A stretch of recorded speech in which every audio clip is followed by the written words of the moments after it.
जय भीम. मी सुजात आंबेडकर, वंचित बहुजन आघाडीमधून.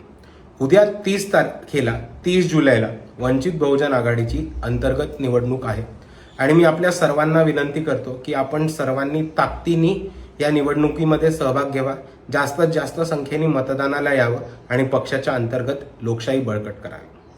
ही निवडणूक महत्त्वाचा असण्याचं दुसरं कारण हे की आपण सर्वीकडे म्हणत राहतो की वंचित बहुजन आघाडी हा तळागाळातला पक्ष आहे. आमच्याकडे कोणी सत्ताधारी किंवा सत्ता पदावर येत नाही, तर तळागाळातल्या कार्यकर्त्यांना उठून सत्तेच्या केंद्रस्थानी ठेवण्याचं काम हे बाळासाहेब आंबेडकर करत राहतात.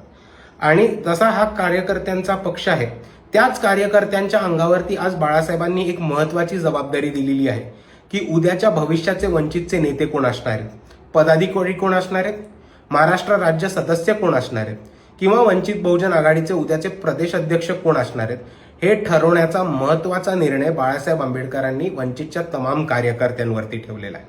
म्हणून मी आपल्या सर्वांना एवढीच विनंती करतो की आपण ही जबाबदारी पूर्णपणे यशस्वीपणे पार पाडावी आणि आपण आपले अंतर्गत भांडणं, आपल्या जिल्ह्यामधले वादविवाद हे बाजूला ठेवून वंचित बहुजन आघाडीचा प्रदेश अध्यक्ष असाच निवडावा आणि कार्यकारिणी सदस्य असेच निवडावे जे एकनिष्ठेने ताकदीने पक्ष पुढे घेऊन जातील, जे कोणालाही जुमानणार नाहीत, जे कोणाच्याही ऐकण्यात येणार नाहीत आणि भारिपपासून वंचितपर्यंत ज्या आंबेडकरवादी विचारांना घेऊन, ज्या शाहू फुले आंबेडकरवादी विचारांना घेऊन बाळासाहेबांचं एकनिष्ठ आणि स्वाभिमानी राजकारण कोणत्याही डावणीला न लागता, कुठेही चळवळीला काळबोट न लागता किंवा कुठेही चळवळ विकली जाणार नाही याची पूर्ण दक्षता घेऊन ज्या पद्धतीने काम करत असतील, तेच कार्य पुढे घेऊन जाणारे आपण प्रदेश अध्यक्ष निवडून द्यावे आणि तसेच महाराष्ट्र कार्यकारिणीचे सदस्य सुद्धा निवडून द्यावे, ही माझी महाराष्ट्राच्या तमाम कार्यकर्त्यांना विनंती आहे.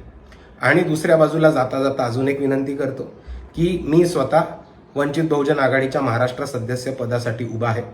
अनुक्रमांक 1 वरती माझं नाव आहे. तर आपण सर्वांना मी एवढी विनंती करतो की माझ्या नावापुढे आपण शिक्का मारून मला महाराष्ट्र राज्यकारिणी सदस्य बनवावं, एवढीच आपल्या सर्वांना विनंती करतो. जय भीम, जय संविधान.